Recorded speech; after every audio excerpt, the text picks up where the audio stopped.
The idea that someone suggesting that my opponent and suggests, which is that the measure of the strength of a leader based on who you beat down. Come on. The real measure of the strength of a leader is on who you lift up. Well, earlier, Harris discussed abortion bans when she spoke to the family of a Georgia woman whose death was linked to the state's restrictive abortion law. She's set to travel to Georgia in the coming hours, where she'll address reproductive rights. Gun ownership was another topic discussed. I'm a gun owner too. I did not know that. If somebody breaks in my house, they're getting shot. Yes, I hear that. Probably should not have said that. But my staff will deal with that later. Meanwhile, Donald Trump made some alarming remarks about Jewish voters in the US on Thursday. CNN's Elena Treen has that story.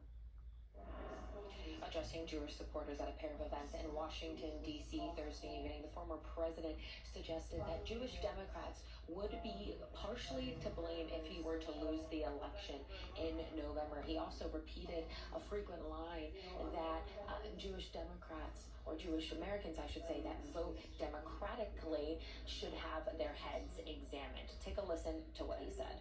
I'm not going to call this as a prediction, but in my opinion, the Jewish people would have a lot to do with the loss if I'm at 40%. Think of it, that means 60% are voting for Kamala, who in particular is a bad Democrat.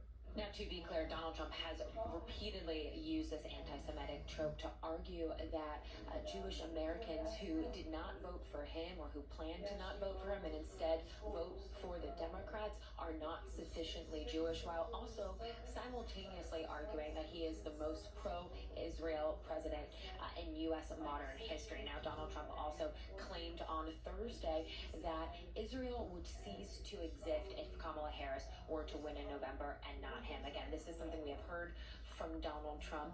He also continued to argue that he would end the war between Israel and Hamas without offering any specifics. But look, the goal of the pair of events on Thursday evening was for Donald Trump and his campaign to really try and court Jewish Americans who are feeling disaffected by the way that the Biden administration and Kamala Harris as vice president are handling the war in the Middle East. That was the goal of this tonight, and it also comes on the heels of Donald Trump having had a tiff with Miriam Adelson, a major mega donor, over the summer, where one of his top aides had sent a series of angry texts to her.